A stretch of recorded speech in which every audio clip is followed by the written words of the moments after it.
Senhoras e senhores, boa tarde. Dando prosseguimento ao diálogo sobre o Conselho de Desenvolvimento Econômico e Social do Distrito Federal, CEDES-DF, formaremos nesse instante a segunda mesa. Tarifação, financiamento e gestão de transporte coletivo no Distrito Federal, modelo atual. Convido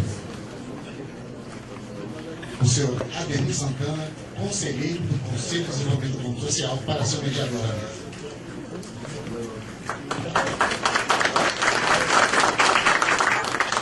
O senhor Carlos Henrique Carvalho, do Instituto de Pesquisa Econômica Aplicada, IPEA.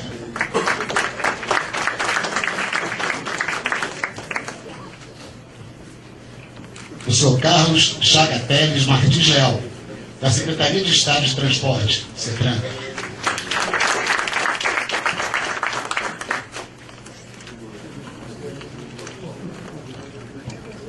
O senhor Paik Brooks, do Movimento Passe Livre, MPLDF.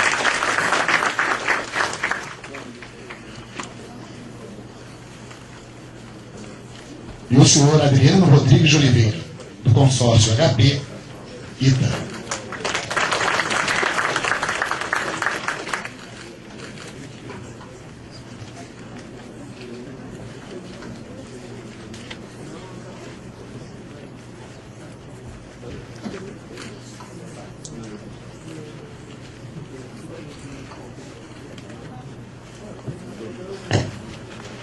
Bem, nós temos então a segunda mesa.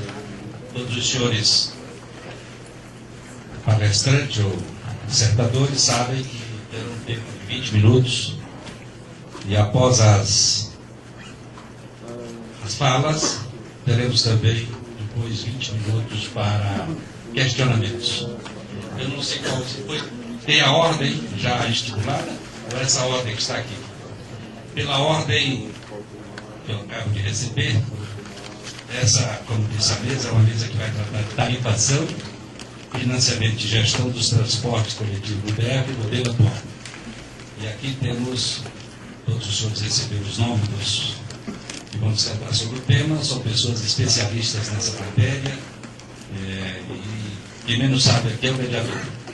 Mas eu vou ficar aqui na atenção, tentando regular o tempo com relação ao uso da palavra. Então, com a palavra o professor Carlos Henrique Carvalho, do Instituto de Pesquisa Econômica Aplicada, IPEA, que falará sobre tarifação e financiamento do transporte público urbano. Com a palavra, Carlos Henrique Carvalho.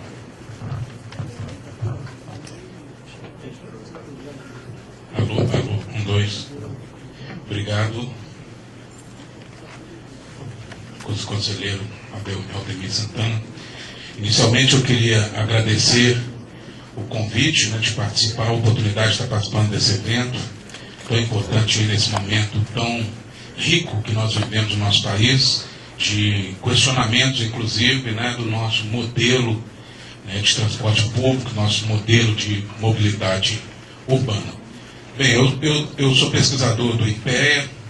O IPEA tem uma diretoria de estudos urbanos, né, dedicada a estar desenvolvendo trabalhos, né, focados nos problemas urbanos e metropolitanos do nosso país, onde se destaca as questões da mobilidade urbana. Mais recentemente, o IPEA soltou 2 notas técnicas, né, abordando o assunto, a primeira dedicando mais a discutir um pouco os modelos de tarifação e modelos de financiamento do transporte público. Teve uma nova nota técnica recente discutindo políticas sociais do transporte e políticas de desoneração. Então eu vou tentar aqui fazer um breve relato, né, principalmente dessa nota focada na tarifação, que é o objeto, né, de trabalho aqui nosso hoje.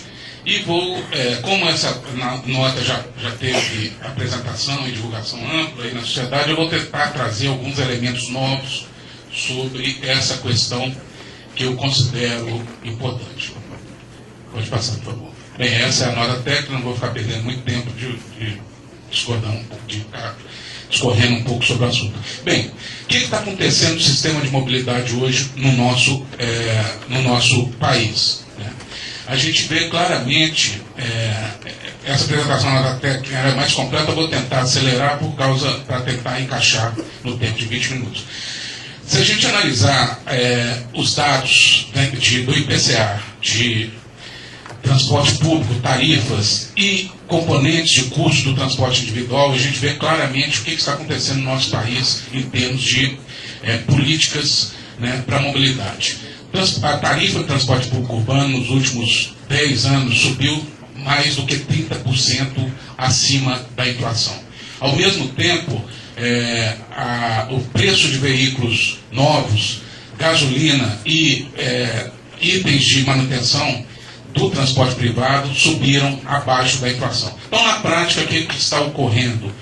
Está ocorrendo que o transporte público está encarecendo, está ficando cada vez mais caro, e o transporte privado cada vez mais barato, né? Do ponto de vista de bem-estar individual, talvez isso seja até uma coisa positiva, porque até mesmo camadas da sociedade que antes não tinham acesso a esse bem de consumo, agora estão tendo, e de uma certa forma está havendo um barateamento. O problema é que as cidades não sustentam esse modelo, em função das externalidades negativas geradas, que eu acredito já foram colocadas aqui nesse evento, principalmente poluição, congestionamento, né, e acidentes de trânsito.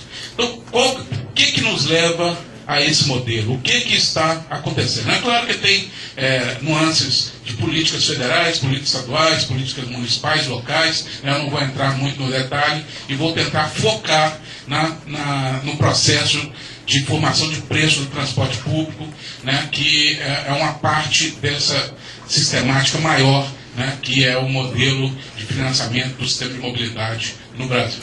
Pode passar, Pedro. Bem, qual que é o problema que está ocorrendo com esse encarecimento do transporte público? Obviamente afeta muito mais a população de baixa renda. E justamente a população de baixa renda, que mais, teoricamente, precisaria de ter políticas, né, sociais focadas em benefícios sociais, é a que menos recebe os benefícios. Esse gráfico mostra claramente dados da PNAD, onde nas classes mais baixas, decícios de renda mais baixa, a proporção de famílias que têm algum benefício de transporte, principalmente o Vale do Transporte, que é o principal benefício social do nosso país, focado no transporte público, são as classes que menos recebem os benefícios. Então tem algo errado aqui, né, para que quem mais precisa não receber. Basicamente isso ocorre porque o maior nível de informalidade do trabalho ocorre nas camadas mais baixas, é justamente onde a política de base de transporte atinge principalmente o trabalho formal, e as classes mais baixas não estão sendo atingidas por essas políticas. Pode passar? E a pergunta que não quer calar: por que as tarifas subiram tanto nos últimos anos e continua a tendência de subir, né? Basicamente, eu não vou ficar detalhando muito, o cálculo de tarifa, em termos gerais, né, o famoso cálculo de custo, quilômetro por IPK, índice de passageiro por quilômetro, você decompondo isso aí, nada mais é do que você pegar o custo de transporte e dividir pelo número de passageiros pagantes, né? É uma forma de repartição dos custos entre os usuários, né? Analogia: você vai na pizzaria com os amigos, vem na hora, chega a conta, você divide a conta entre os participantes ali. E o que está ocorrendo? O que está ocorrendo é que o numerador dessa conta, ou seja, os custos dos sistemas de transporte, estão subindo e subindo muito, né? Quais os custos? Principalmente diesel, né? Política do governo federal, desde a abertura do mercado de combustíveis no ano 2000, o diesel vem subindo sempre acima da inflação, obviamente impactou muito. Os senhores terem uma ideia, o diesel representava menos de 8% do custo das tarifas, hoje representa cerca de 25%.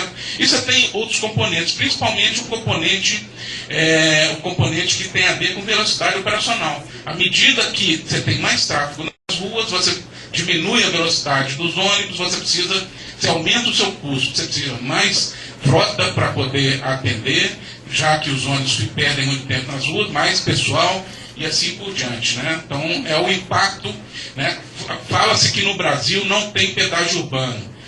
errado, é uma falácia. No Brasil tem pedágio urbano, sim, e quem paga o pedágio urbano é o usuário de transporte público, porque em São Paulo, 60 centavos da tarifa de São Paulo é devido aos congestionamentos urbanos. Então, como é que você fala que não tem pedágio urbano no Brasil? Tem, e é só focado no usuário de transporte, porque o automóvel traz essa externalidade para o transporte público. E no denominador dessa conta, o passageiro equivalente, ou seja, o passageiro pagante. Né? O que tem ocorrido? Nos últimos 15 anos ele caiu cerca de 20%. Caiu em função desse ciclo vicioso. Né? O ciclo vicioso de... Pode passar. O ciclo vicioso de que você aumenta a tarifa, você reduz passageiros pagantes. Quando você reduz passageiros pagantes, você tem que aumentar a tarifa de novo, e assim por diante. Esse ciclo não se quebra. Pode passar, por favor. Pode passar. Pode passar. Bem, aí esse ciclo da arrecadação tarifária que eu estou falando. Os custos aumentando, demanda caindo, por si só, a demanda caindo gera mais aumento de custo da tarifa, e assim vai. Mas por que isso ocorre? É por causa do modelo de financiamento do transporte público no nosso país. Que modelo é esse? É um modelo onde quase que exclusivamente, com raríssimas exceções, mesmo assim com um percentual baixo, quem financia o transporte público no nosso país é somente o usuário.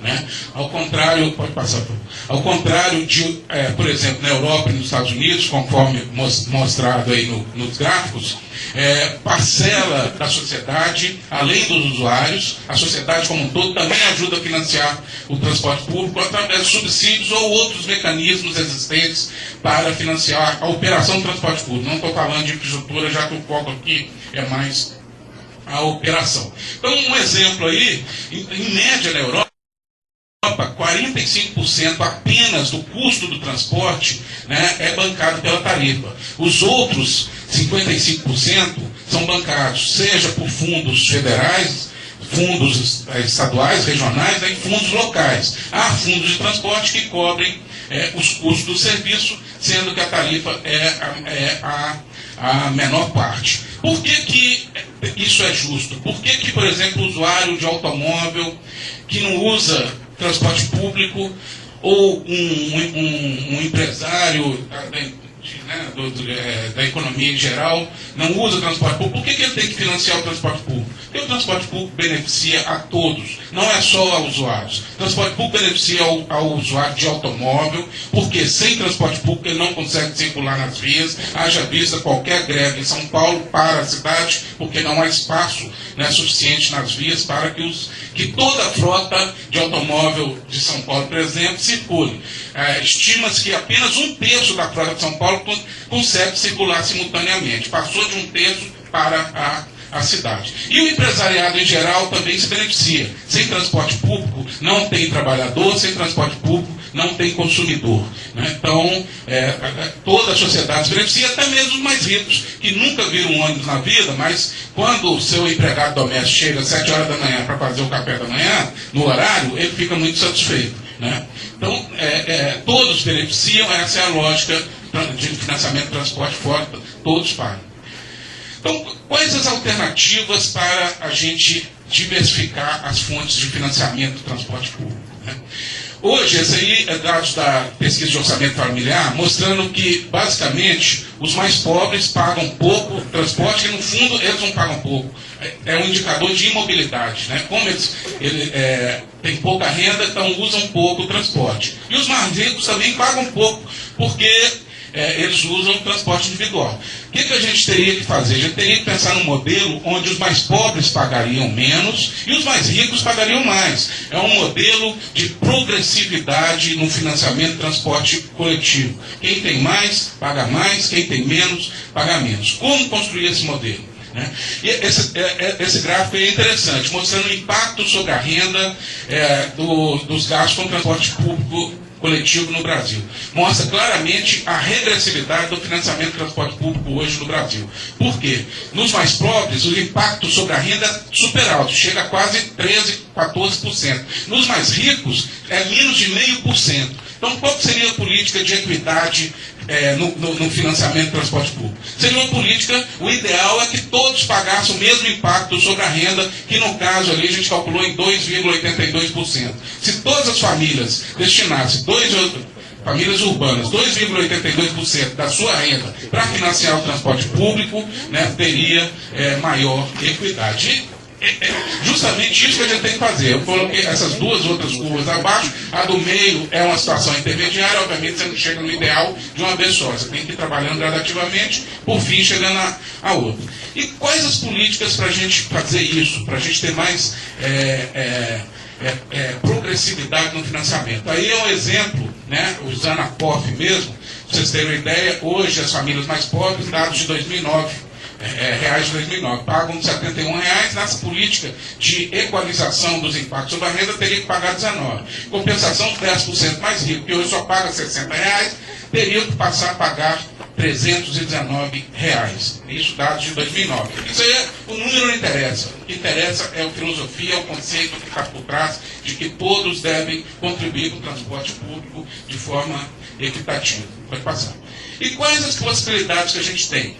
É a possibilidade de diversificação tarifária, né? Você pegar políticas, por exemplo, focadas no automóvel, por exemplo, fazer que o usuário do automóvel contribua. E qual que é a melhor forma do usuário contribuir? Aí são dados da POF mostrando que a aquisição do transporte privado é altamente progressiva, que essa primeira curva vermelha aí é quase inclinada, que significa que quanto mais renda você tem, você gasta mais que proporcionalmente a sua renda no transporte privado. Então o ideal, para ter máxima progressividade possível, era taxar o automóvel. Não podemos mexer com a indústria automobilística no nosso país, porque eles são os todos poderosos e os queridinhos, né, de todos os governos.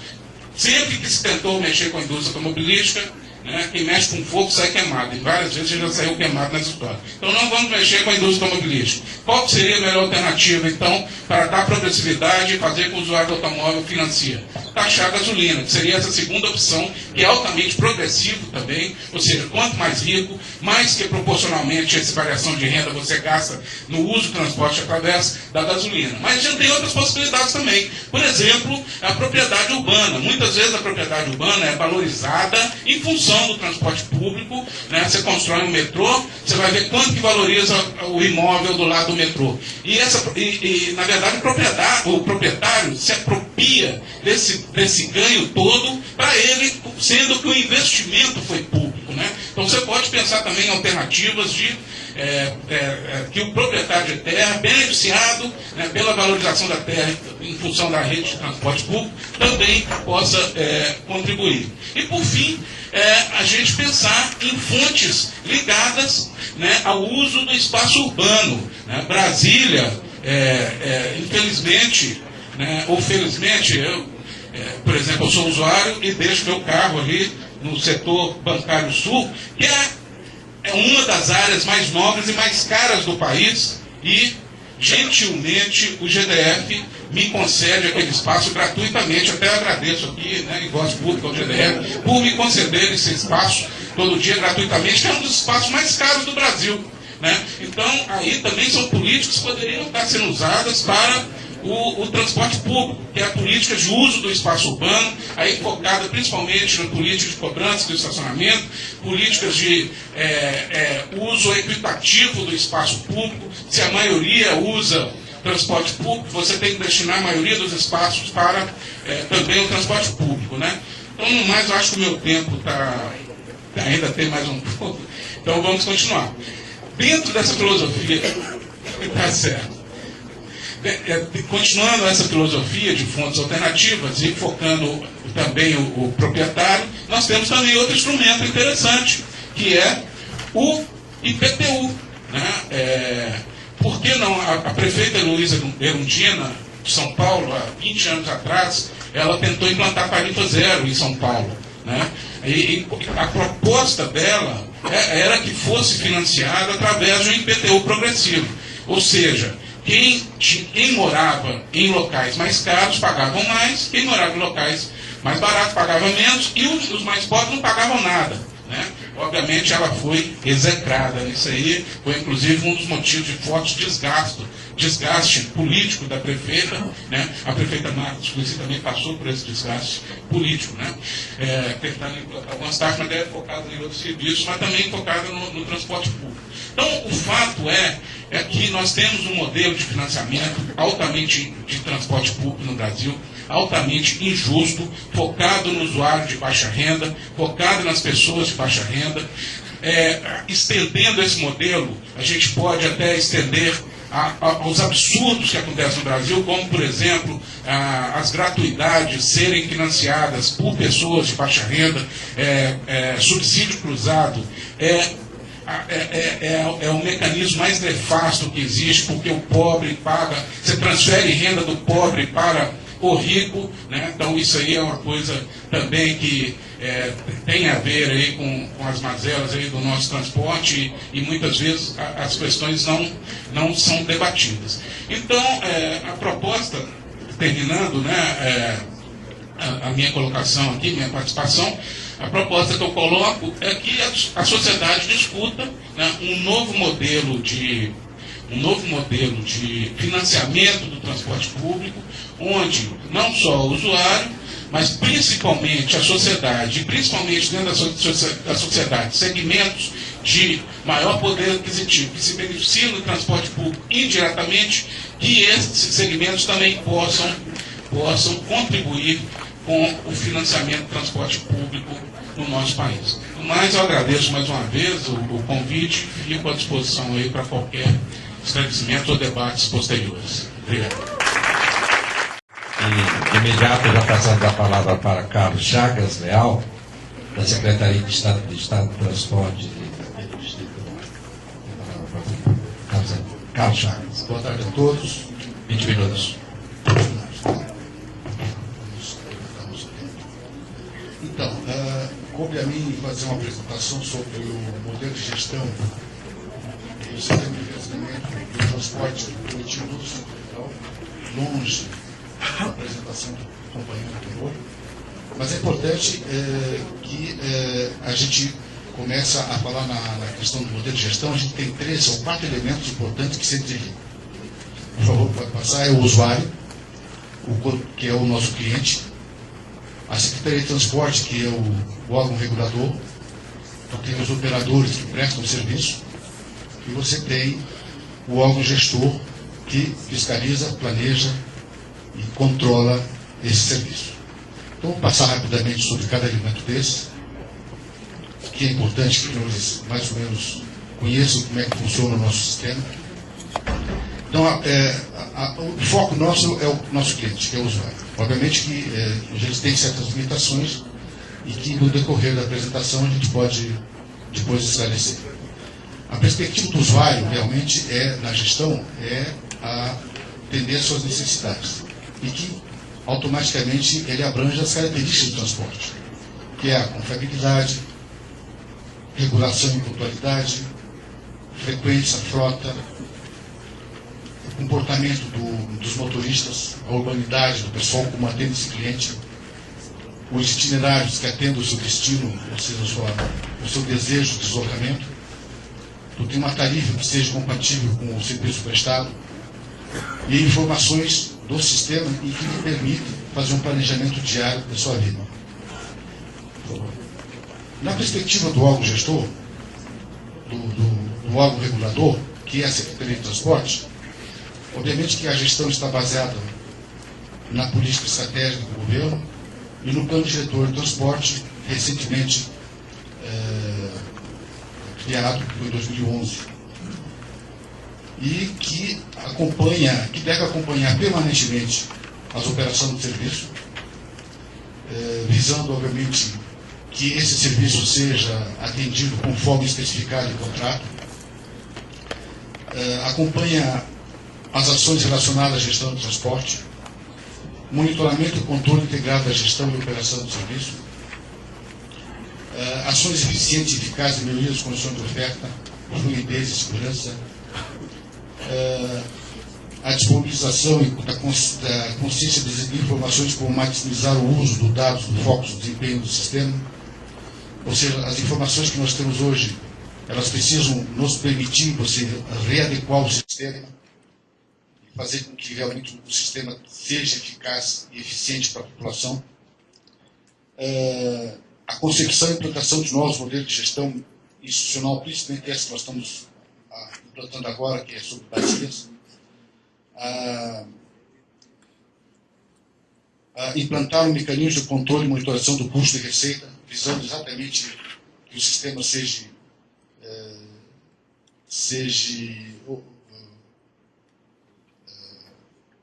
eficaz e que o custo cumpra os seus custos. E na questão dos operadores, obviamente que os operadores estão voltados para a manutenção dos equilíbrios econômico-financeiros do sistema, cumprimento das condições estabelecidas no contrato de ligação, só vão fazer aquilo que realmente está especificado. Então, esse contrato tem que ser muito bem feito. A gestão compartilhada dos serviços prestados. Como bacia, vocês sabem que um operador opera outra bacia, e essa tem que ser uma gestão bem compartilhada. Tarifas justas, eles prestam serviço e o serviço tem que ser pago. E combate à concorrência predatória, que é as famosas piratarias que a gente tanto escuta ouvir aí. Bom, na perspectiva do órgão gestor, já é uma coisa bem mais complexa, é ele que realmente faz que esse sistema opera para o usuário. Ele está dividido em funções, que tem uma função de institucional, uma função fiscalizadora, uma função de planejamento e uma função de monitoramento, que é a operação. Então, pode passar, por favor?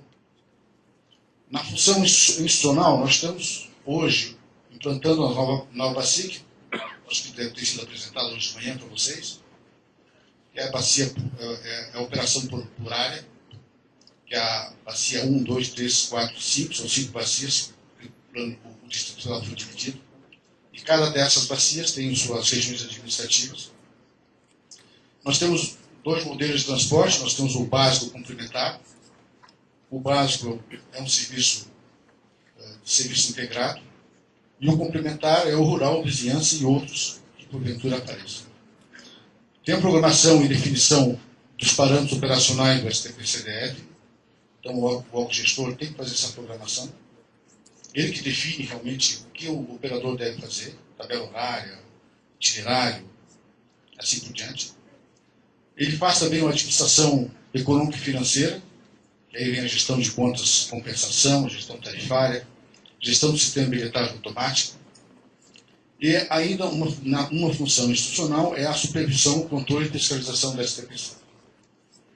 E agora a gente vai falar sobre, por favor, a função fiscalizadora, que é a operação no campo, o sistema de controle e as instalações físicas do órgão gestor.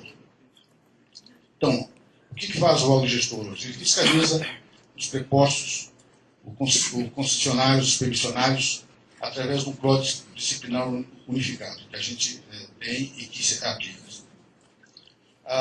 Fiscaliza a frota, tanto a frota regular, que é da permissão e da concessão, a frota especial, que é de autorização, e as irregulares, que são as piratas, que a fiscalização combate bastante.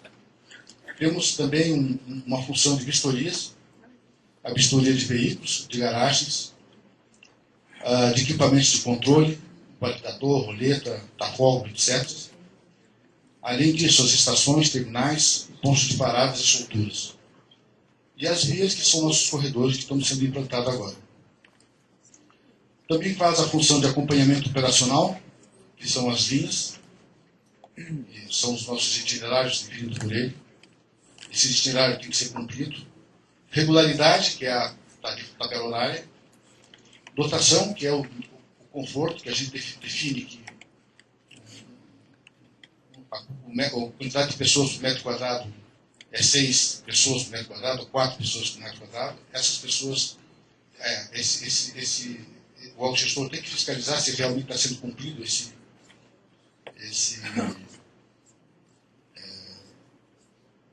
esse ponto, a tarifa que estão sendo realmente cumprida, a tarifa regularmente, e a programação da frota. A frota nossa tem uma programação específica que é pintada e identifica as bacias que foram implantadas agora.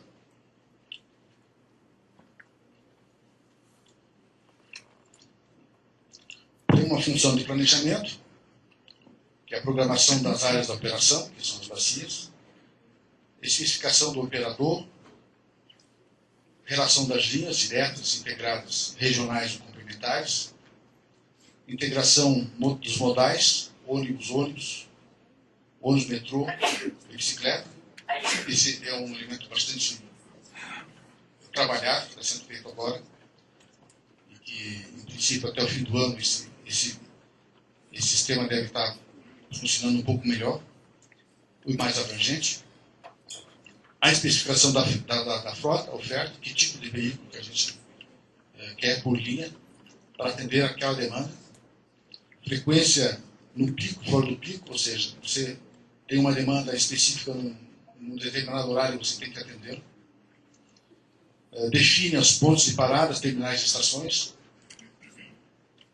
e define também a nossa tarifa pelos custos de operação. Depois nós temos a função de monitoramento. Você faz a operação por área ou por bacia. Também os terminais, pontos solturas. Esse monitoramento é para saber se realmente os ônibus têm que passar naquele ponto, se os caras não estão desviando o itinerário, se passam no horário específico. Tem uma ouvidoria que tem relação junto com os usuários, as reclamações, as queixas, as sugestões. Isso é extremamente importante, que eu acho que esse talvez seja uma maior resposta do sistema, que é o nosso feedback do que está sendo acontecendo em campo.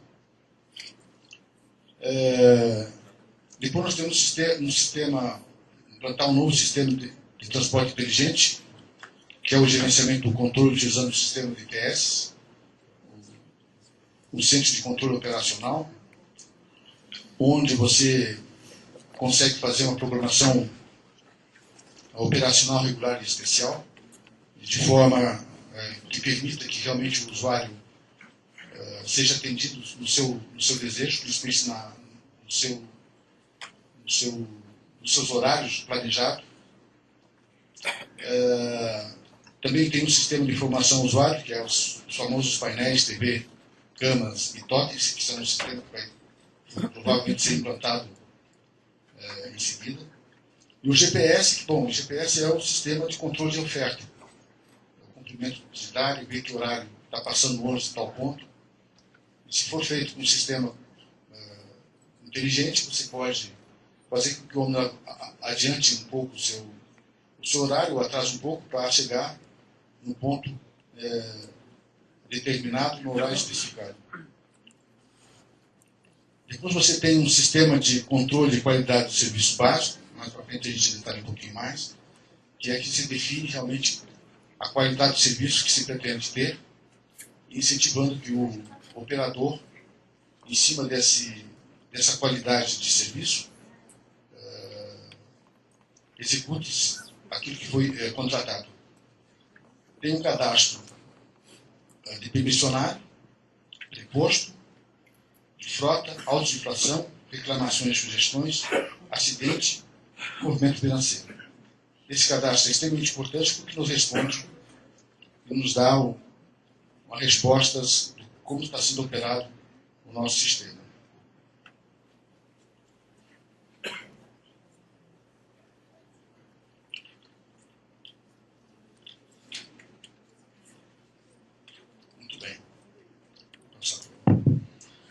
Então, a proposta de implantação para a melhoria de gestão, nós temos alguns elementos que são importantes.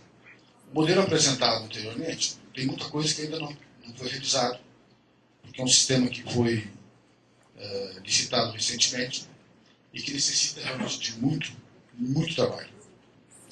Então a gente fez uma listagem de propostas, só para vocês terem conhecimento. Na relação do fortalecimento institucional, a gente precisa fazer uma revisão e atualização do marco regulatório. Houve uma mudança radical no sistema, antigamente era um sistema por frota, hoje é um sistema por bacia, por área. O código disciplinar também tem que ser alterado.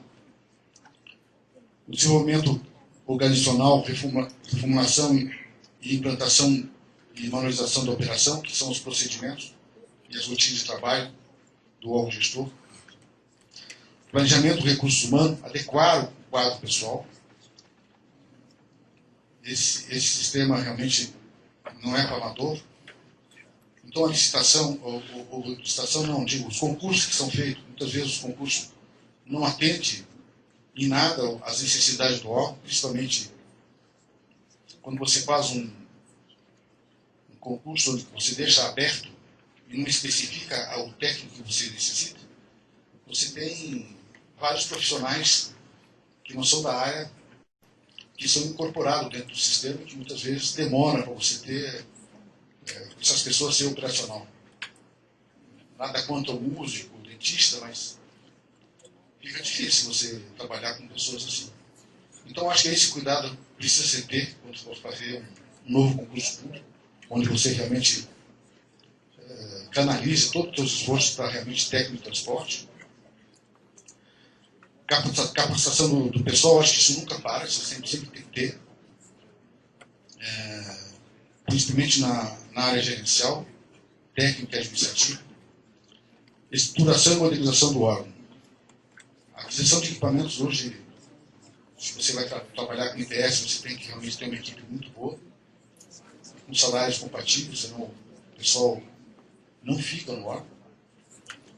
Principalmente nessa área que é extremamente técnica, né? E o mercado ainda é bastante restrito. Na área de fiscalização, pode passar aí, por favor. Então, é definição de diretrizes e concretização da opção integrada entre os setores, vários setores do transporte, ou seja, o gestor não trabalha sozinho. Tem uma interface com o Detran e o DR que se ocupa das nossas vias, sistema viário. Ao mesmo tempo, o pessoal do planejamento urbano, quando define ou faz um desenho urbano, ele tem que considerar o transporte como sendo um elemento dessa malha urbana. E muitas vezes o que se vê é que o desenho urbano não permite que o ônibus circule, ou não tem parada de ônibus, ou baia de ônibus, para o estacionamento do sobe e desce dos passageiros. Isso é extremamente importante. Esclarecimento das ações. Então, vamos acelerar então. Realização do programa de fiscalização e vistoria da frota. Isso, hoje nós, infelizmente, não temos um engenheiro mecânico que trabalhe nessa área, nós precisamos de um engenheiro mecânico que dê realmente resposta a esse assunto tão fragilizado. Ações de combate à pirataria, isso infelizmente vai ser sempre necessário a fazer. Na parte de controle, nós fizemos uma abordagem bastante diferente.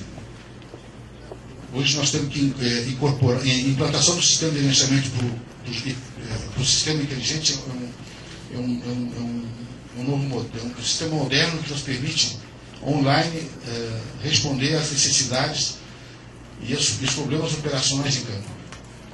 A implantação do sistema de controle de qualidade do sistema é que é um conjunto de indicadores de grau de qualidade de serviço que nos permite receber o feedback de que está acontecendo em campo e, ao mesmo tempo, exigir que os operadores cumpram realmente o que está especificado. E, ao mesmo tempo, incentiva o bom operador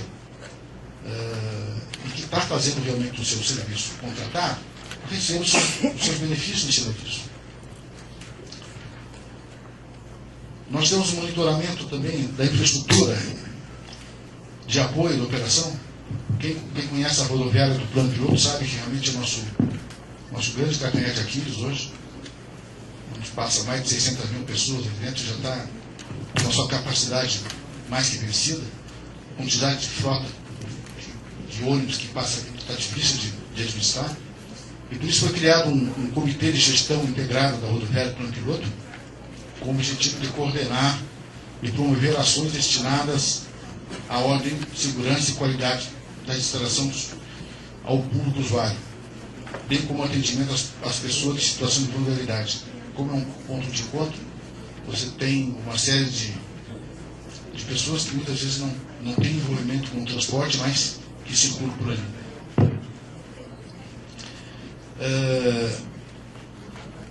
Nós também temos uma preocupação com o nosso sistema viário hoje, nosso amigo bem falou aqui, que a atuação da gestão do transporte também passa pela gestão de trânsito. Hoje nossas vias estão cada vez mais engarrafadas e a educação no trânsito e a preservação ambiental é uma coisa que nos preocupa bastante. E que esses órgãos, DETRAN e DR, têm que trabalhar em conjunto para a gente realmente conseguir melhorar essa situação.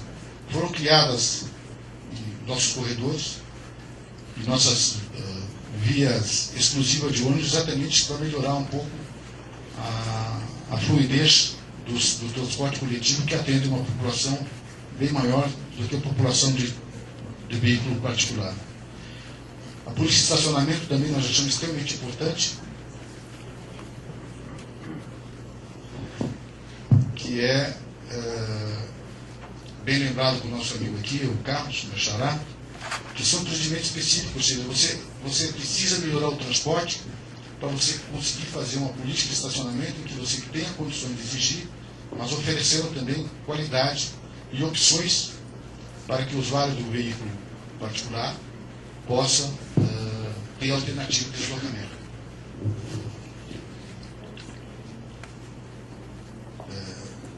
Pode passar aí, por favor. Rapidamente, só para concluir, no sistema de financiamento do transporte coletivo no VF, pode virar, por favor. Então, o financiamento do transporte do Brasil até 2006, por favor, me corrija se eu estiver errado, essencialmente era dos recursos orçamentários da União, dos Estados e municípios. Vinha da FUNSEP e da CIT. Sendo que da CIT, que é a contribuição, era de 29%, vinha para os Estados e municípios. E desses 29%, na realidade, tinha três condicionantes. Dividia-se para o estado que tinha maior malha urbana, maior consumo e maior população. Ou seja, o DF praticamente ficava bastante prejudicado nessa quesito. Pode passar. Então, posso voltar uma, por favor? Volta uma. Volta uma. Vamos para outra. Mais uma. Volta mais uma. Aí. Tá. Bom, então...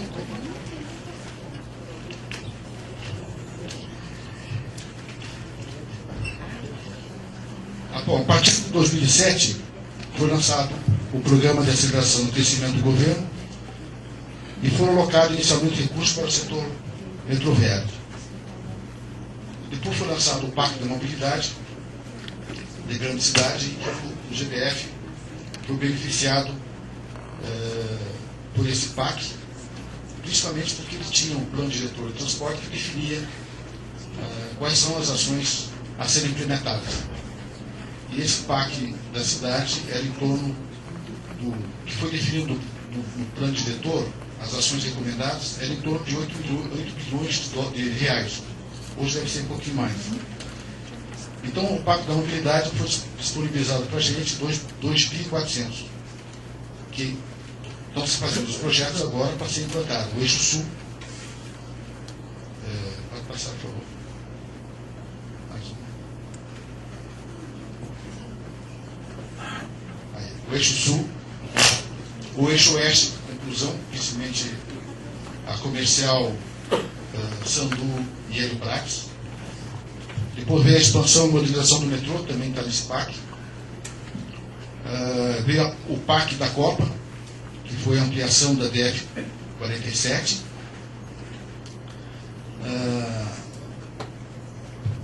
Agora foi lançada a licitação da implantação do Eixo Norte, financiado pelo BNDES. Esse já foi foi aberto, já foi lançada a licitação. Até o fim do ano a gente tem esse projeto em mão. Implantação já se iniciou, abriu-se a licitação de vista de elaboração do projeto básico executivo do governo sudoeste, para atender a região administrativa do Núcleo Bandeirante, Riacho Fundo 1 e 2 e parte do Guará e Biqueiras. Implantação do Trevo Norte e ampliação da via sistema viário, já foi licitado esse projeto, também financiado pelo BNDES. Temos a aquisição do ônibus híbrido pela TCB, BNDES, com uma nova tecnologia que a TCB hoje está testando esses veículos. A aquisição do material volante do VLT, também pelo BNDES. A infraestrutura, que é a construção e reforma dos nossos terminais, que está sendo licitado agora, são 4 terminais licitados. E obras de ciclovias, vários pontos. Pode passar, por favor.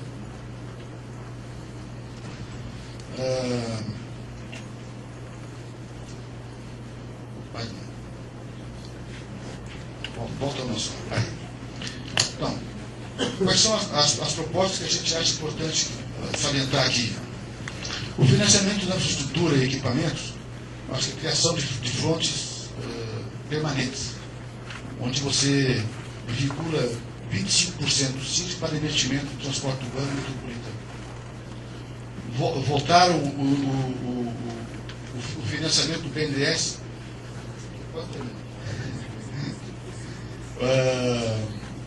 Voltar investimentos do sistema de transporte público por ônibus por parte do governo federal. Desburocratização do acesso de direitos especiais do financiamento do BNDES. Aceitação das receitas do Vale Transporte como garantia real das operações financeiras. Apesar de não estar aí, acho que isso é extremamente importante. E da questão da operação, fonte específica do financiamento do transporte público, segundo alguns segmentos sociais que até já tem seu comentário. Transporte público com desenvolvimento de tecnologia.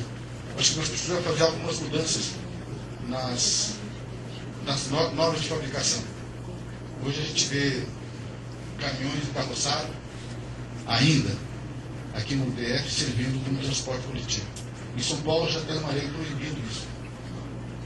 Então, encarroça-se ônibus, mas não caminhões. Onde o motor fica no meio ou traseiro. Com piso baixo, ar-condicionado. Então, melhorar a qualidade dos nossos equipamentos. Baratamento da tarifa para a inclusão social. Como a desoneração de tarifa do setor. A gente tem que ter muito cuidado com isso, porque muitas vezes essa desoneração não chega até ao nosso cliente. A gente abaixa a tarifa, baixa os custos dos operadores e muitas vezes o lucro não vem, fica para eles, não vem para o nosso cliente, o usuário. Então a gente tem que ter uma forma, um método de como controlar isso. Bom, acho que nós precisamos definir fontes essa tarifária de financiamento para a gratuidade. Nós temos muita gratuidade. Hoje, aqui no DF, nós temos, chega até 19 a 18%. Tem cidades brasileiras que chegou a 30%. A lei da gratuidade são aqueles que passam na roleta, são no contrato fixado, tem outros que nem isso. São controlados. Eles ocupam espaço. E o espaço. Carlos Chagas, eu queria pedir para você. Tá, estou encerrando então. Só o último, por favor.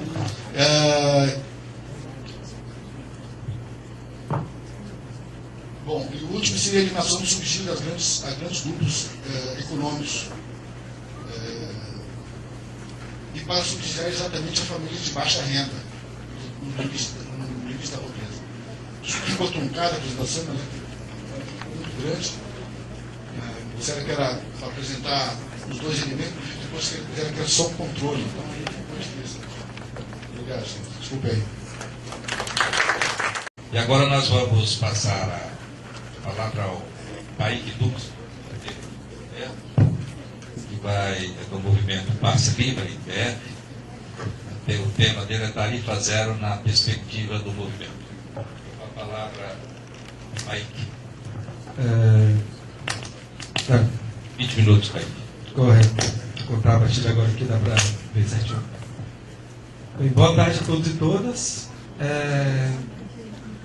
Eu vou fazer uma fala aqui agora da perspectiva do movimento Passe Livre para a implementação da tarifa zero, de como, no final, eu vou apresentar como nós chegamos a essa proposta. Mas eu vou começar com algumas questões, algumas perguntas, apresentar o projeto e falar como nós chegamos a essa proposta e os desafios mais imediatos, né, para a gente chegar a isso. Mas, para começo de conversa, o que nós estamos aqui apresentando, que nós estamos apresentando na sociedade, nós não gostaríamos de ser vistos como o homem da cobra, aquele que frequenta ali, para quem costuma andar a pé, não sei se o Conjunto Nacional, está nas grandes praças, vendendo a cobra, oferecendo soluções mágicas para os seus problemas, vendendo aquela pomada que você vai passar e que vai acabar com todas as suas dores. A nossa discussão da tarifa zero não é de que nós estamos apresentando a solução final para os problemas da mobilidade urbana do DF. O contrário. A discussão da tarifa zero, nós queremos ser vistos como, talvez, e já puxando a analogia com o SUS, talvez como clínicos gerais, talvez como clínico de emergência. É uma medida emergencial, a primeira medida que a gente tem que tomar para a gente poder começar a atacar os problemas da mobilidade urbana, que são estruturais, que são seculares, que dizem respeito ao racismo na nossa sociedade, que data de tantos anos, né, o colonialismo, diz respeito à estrutura de diferenciação econômica da nossa sociedade, que essa envolve muitas lutas, talvez uma revolução social para ser superada. Nós estamos falando de um problema mais simples, assim. É o problema de que hoje o transporte coletivo não funciona para o que ele deveria funcionar. Porque se eu perguntar para qualquer pessoa aqui, para que serve o transporte coletivo, todo mundo vai falar, para que foi criado? Por que foi criado o transporte coletivo? Qualquer pessoa, primeiramente, vai dizer, ele foi criado para circular pessoas na cidade. Certo? A essência do funcionamento do transporte coletivo é fazer com que as pessoas circulem pela cidade. A função original, o motivo para que ele existe, né, o devir do transporte coletivo, serve para circular as pessoas na cidade. Correto? Só que essa função não está sendo exercida. Essa função ela não se completa. Essa é uma função que não é executada. Essa função ela é desviada. Existem desvios da função essencial do transporte coletivo, que é circular pessoas na cidade. A nossa proposta de tarifa zero é uma forma de aproximar mais a mobilidade urbana da função essencial dela, que é circular as pessoas pela cidade e circular as coisas pela cidade. E aí eu vou explicando, vamos tratar um pouco disso. Bom, a primeira coisa é, se eu quiser ir para São Paulo hoje, ou se eu quiser ir para Salvador, eu não vou pegar um ônibus para Goiânia. É uma coisa lógica, né? Se eu quero ir para São Paulo, eu vou pegar um ônibus para São Paulo, um avião para São Paulo. Não vou pegar um avião para Goiânia. Correto? O caminho que eu vou trilhar, ele parte, cada passo vai para o mundo, né? Se eu quiser ir até aquela porta, eu vou dar um passo para trás. É algo meio simples. Então, pensando isso que a gente vai apresentar depois, que a tarifa zero é um princípio de mobilidade urbana, é um princípio de exercício do transporte coletivo, ela é emergencial por quê? Porque o desenvolvimento tecnológico, o desenvolvimento de planos diretores de transporte urbano, o desenvolvimento de projetos de mobilidade urbana que existem hoje, que começam a ser implementados hoje, estão todos orientados ao caminho da tarifação do sistema de transporte coletivo, todos orientados ao lucro com o sistema de transporte coletivo. E por que isso? Porque hoje o transporte, na nossa leitura, e muito boa parte dos serviços públicos, são geridos por grupos que têm outros interesses ao invés do interesse essencial do transporte coletivo, que é o de realizar a mobilidade urbana. Quem hoje gera o transporte coletivo na nossa cidade? Tecnocratas, ou técnicos, né? Nós tivemos aqui hoje mais cedo o amigo da NTT, o outro amigo da Secretaria de Transportes, e temos aqui agora um companheiro aqui, né, do setor dos empresários, que está recém chegando ao DF. Esses dois grupos que estão presentes aqui na mesa são os grupos que hoje geram o transporte coletivo, que hoje decidem sobre o transporte coletivo totalmente. O usuário de transporte coletivo ou o trabalhador de transporte coletivo não decide sobre o transporte coletivo.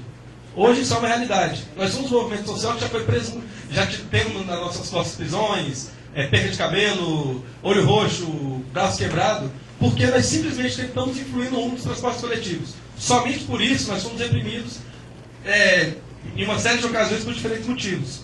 O fato do transporte coletivo hoje ter uma gestão controlada por técnicos, por gestores estatais, e por empresários, faz com que ele funcione logicamente. Isso não é por mau caratismo, é pelo funcionamento lógico dele. Ele funciona para os interesses desses grupos. E o interesse de um empresário é lucrar.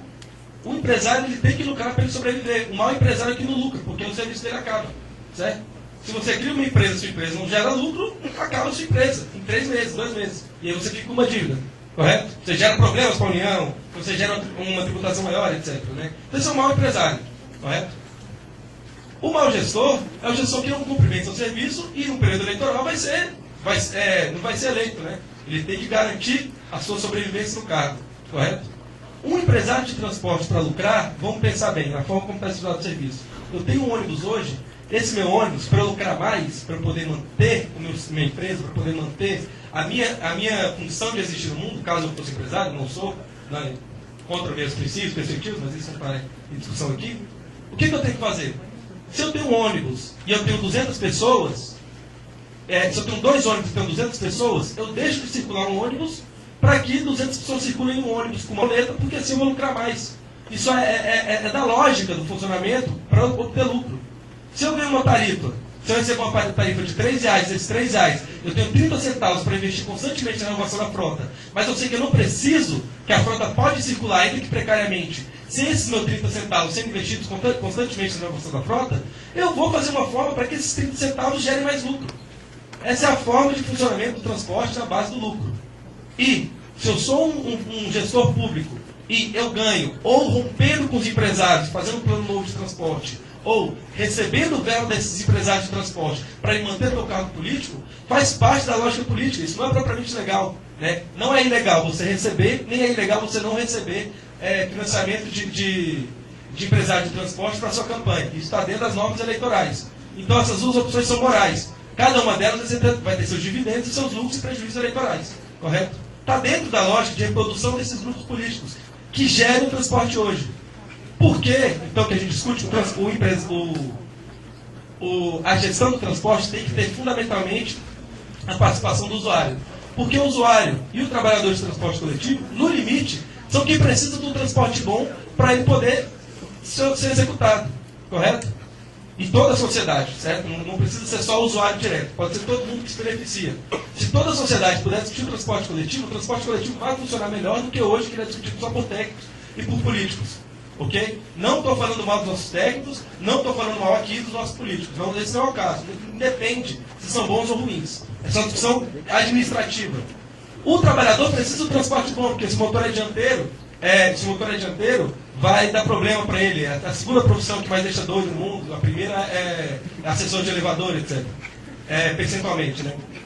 Ele vai precisar do transporte coletivo ser bom. Ele precisa do serviço tecnicamente ser bom. O usuário precisa do serviço, em termos de mobilidade, ser bom. O patrão ou a patroa, como foi dito aqui, precisa do serviço ser bom, para que de 7 da manhã para o café da manhã, essas coisas todas. Então nós estamos discutindo fundamentalmente essa questão de gestão, de modelo de gestão do transporte coletivo. A gente quer aproximar, certo? E se o transporte funciona, gerido pelo empresário e pelo político, tem uma questão aí, isso, o estudo do IPEA, aconselho a todos baixarem, um estudo excelente, porque tem muitos dados, uma sistematização muito boa, e nós fizemos essa crítica publicamente, já, e na verdade nenhuma crítica, grandes críticas, só que nós sentimos a ausência da discussão do lucro, da parte que não é regulada do transporte coletivo hoje. O lucro de empresário de transporte coletivo hoje não é regulado. O lucro do empresário de transporte coletivo hoje, nós não temos a dimensão. Podemos ter uma dimensão assim. 6 dias depois de preso, o Wagner Canhedo, o empresário de transporte coletivo, conseguiu eliminar do contrato de fiança dele, pagou 1 milhão e foi solto. Certo? Ele pagou 1 milhão para ser solto há 2 dias atrás. Para ser solto, ele estava preso lá, por sua ligação e essas coisas. Que os empresários fazem para poder aumentar seu lucro. Está dentro da lógica do Canhedo de existência. Ele precisa disso para poder ter mais lucro, poder estimular o empresário, poder reinvestir nos seus outros setores. Que, no caso, ele foi um mau empresário, faria o Vale, né? O Avaz, não é o caso. Mas, então, a discussão então, que a gente está apresentando, eu acabei me emocionando a falar dele, que me prejudica todos os dias. A discussão que a gente está querendo apresentar é de que a falta de regulação de lucro, a falta de discussão de como funciona e circula esse serviço, prejudica a forma como o usuário final vai usar, certo? Então a gente pode pegar essa teoria liberal, que diz que a regulamentação do serviço vai se dar pelo consumo. Mas como ela se daria? Né? A gente teve um debate, outra ocasião, o Lúcio Gregório teve também, etc. Né? Está aqui o secretário de Transporte de São Paulo, fez o projeto Tarifa Zero, etc. E aí um colega apresentou um argumento, olha, com concorrência de transporte coletivo, vai ser que nem televisão. A Toshiba e a Philco estão sempre melhorando a televisão para o usuário, né? Um argumento bem liberal, clássico, né? Para o usuário, a pessoa que compra a televisão, vai escolher a melhor televisão, a que dá a melhor oferta. Então, assim, a televisão vai melhorando constantemente. A gente sai de uma televisão preto e branco para uma televisão de tela plasma, etc. Né? Ok. Só que a questão é que o transporte coletivo ele funciona de uma lógica diferente. Ele é um serviço que, dentro dessa perspectiva liberal, tem aquilo que se chama de situação de monopólio natural, que é o que o governo do DF está implementando agora. Ou seja, o que é monopólio natural? Se você tem só 200 usuários, né? Ou o número de usuários de transporte coletivo no DF é limitado, certo? No máximo vai chegar a 2.700.000, certo? O máximo que pode chegar. Esse número é bem mais limitado ainda porque tem concorrência com o carro, etc. Se o empresário vai concorrer com outro empresário pelos 200, 300 usuários daquela linha, ele vai buscar diferentes formas para obter mais lucro e não para melhorar o serviço propriamente. A tarifa já está estipulada, certo? Essa concorrência entre dois sistemas de transporte não gera mais investimento, porque o empresário que toma prejuízo um mês não vai ter dinheiro para investir no mês seguinte, correto? O tipo de concorrência por um grupo limitado leva a uma situação que ou os dois serviços pioram imediatamente, um piora o outro, ou eles formam conluios e conchavos, por meio da CETRAN, o Sindicato de Empresas de Transporte, para que o serviço opere de acordo com a lógica deles, que é a lógica do lucro. Não vou poder me alongar aqui, mas essa situação de monopólio natural leva ao fato de que um transporte com mais de uma linha operando no mesmo lugar tende a precarizar as duas empresas. E aí o que o GDF fez agora? Em alguma medida acertadamente. Né? Uma única empresa vai poder explorar cada um dos setores. Agora a gente vai poder ver se, como empresa operando, o transporte vai piorar por essa concorrência. Tem problemas nisso, mas isso a gente deixa para depois. Então, o que eu estou querendo dizer é que essa lógica de transporte hoje, pago, ele piora o serviço e piora a qualidade. Ainda que eu seja o único empresário a circular numa linha, eu vou querer piorar a qualidade do usuário para que eu possa melhorar a qualidade do serviço, do meu lucro, no caso. Né? Piora a mobilidade, porque essa estrutura de transporte gerida por governantes e empresários também está atenta a uma série de valores da nossa sociedade de segregação. E aí não é à toa que nós vamos ter os transportes piores para as piores localidades, para as localidades mais distantes, mais negras do DF. Não é curioso que Braslândia e Planaltina são cidades percentualmente mais negras do DF e são cidades com um dos piores transportes coletivos que existem.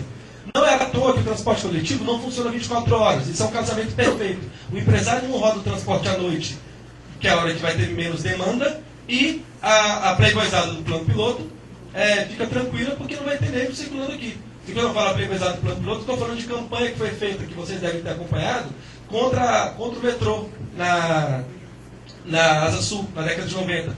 Campanha contra ônibus nas vias do Parkway. Campanha contra o metrô circular depois de meia-noite. Ou antes, né? Circulava até 7 da noite. Então, esse tipo de serviço piora a mobilidade, porque esse tipo de coisa atende a interesses dos empresários. Amplia os conflitos sociais, porque se você piora a segregação, você aumenta o desemprego, você aumenta a falta de acesso à saúde, a falta de acesso à educação, a falta de possibilidade de geração de serviços. Então, piorar o ônibus hoje implica a possibilidade de um sequestro relâmpago amanhã. Você faz com que uma pessoa não ande de ônibus hoje, para que amanhã o filho dela ou ela própria faça você andar no carro no seu próprio carro com uma arma na cabeça, porque essa pessoa não teve oportunidade alguma. Não teve nenhuma forma de circulação pela cidade. Correto? E sustenta grupos de interesse. O transporte hoje pago, estruturado a lucro, faz com que os grupos que hoje lucram com o transporte sejam muito poderosos na cidade, porque tem muito poder para investir em determinados setores, legal ou ilegalmente. Então, dessa forma que o transporte não é controlado, porque o lucro não é controlado, e a forma de gestão dele não é controlada, grupos de interesse, eu vou passar um pouquinho, que eu vou deixar a tela fazendo aqui. grupos de interesse se sustentam e se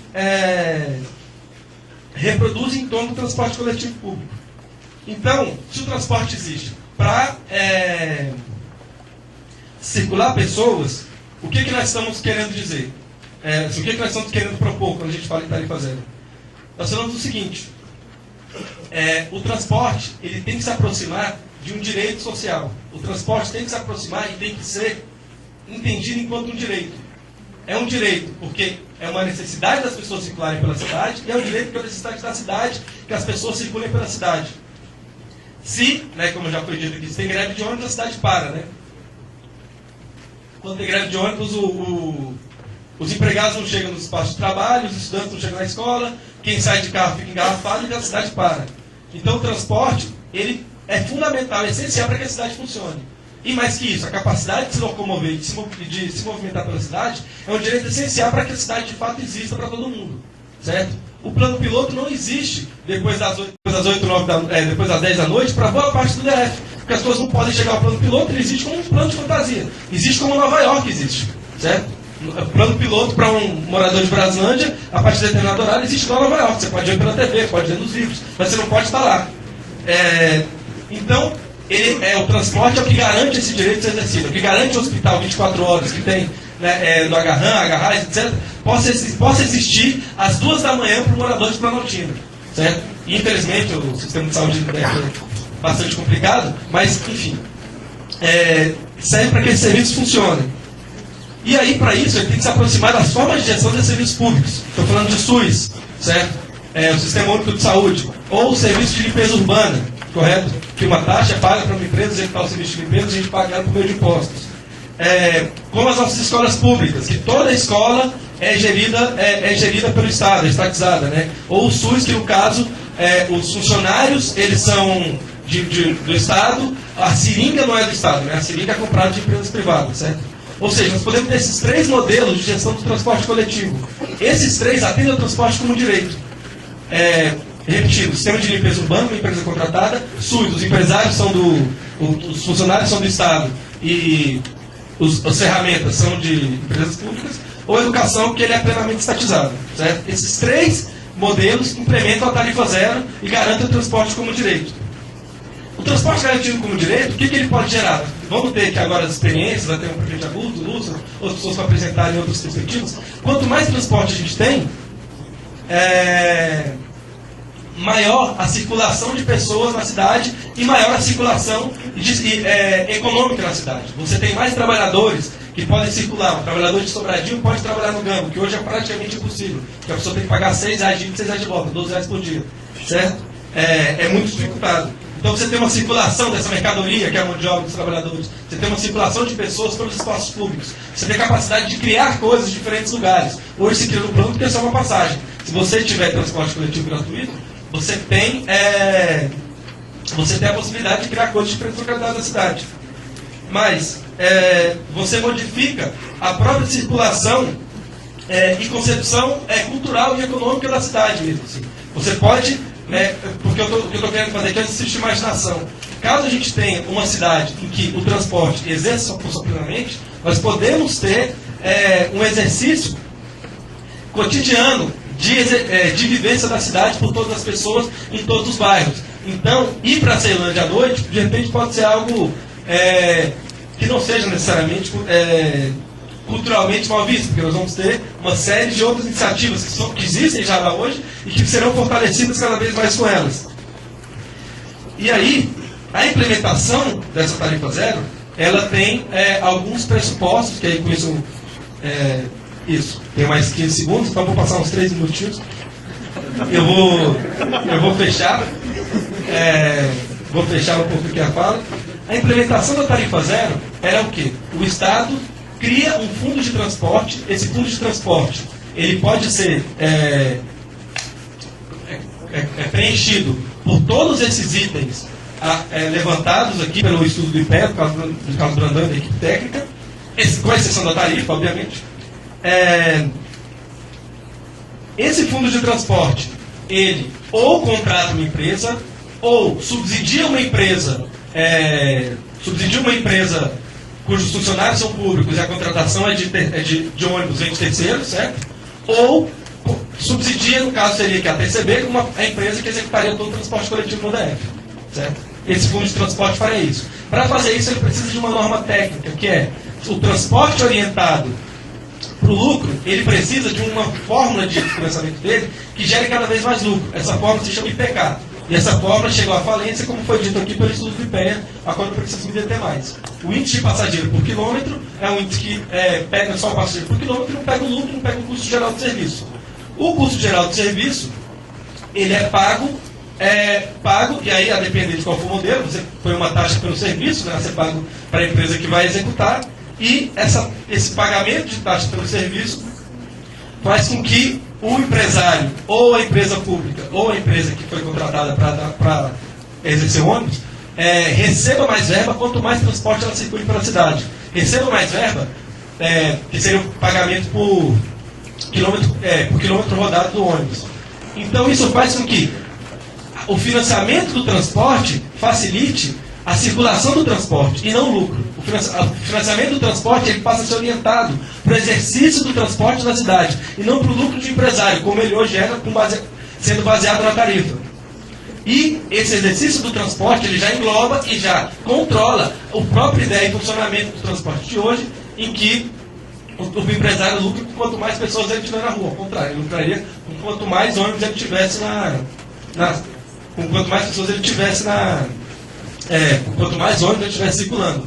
Aí a gente teve na reunião com a Dilma falou, mas aí vai ser complicado, porque aí a gente tem que financiar, tem que fiscalizar, porque senão o empresário vai botar um monte de ônibus na rua ou vai ficar fraudando, né? Esse tipo de fraude problemática, mas no princípio é bom, né? Porque vai ter muito ônibus circulando.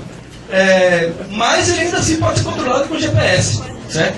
E aí vai ter gente dizendo, mas o transporte nós vamos fazer uso indevido do transporte. Olha, eu nunca vi a ideia de uso indevido de que quer ir de um lugar para o outro. Eu não entendo esse uso indevido, certo? O único uso indevido de transporte que a gente poderia ter seria para a população que está encarcerada, que está presa pelo Estado e que está sendo violentada no nosso sistema carcerário. Essas pessoas têm uma mobilidade reduzida e restrita. Um grande problema que tem, porque o sistema carcerário brasileiro é assassino. Com exceção disso, todo mundo que quiser circular vai poder circular, e é correto, e é necessário circular. Mas ainda assim, se precisar de um controle, faz esse controle via GPS.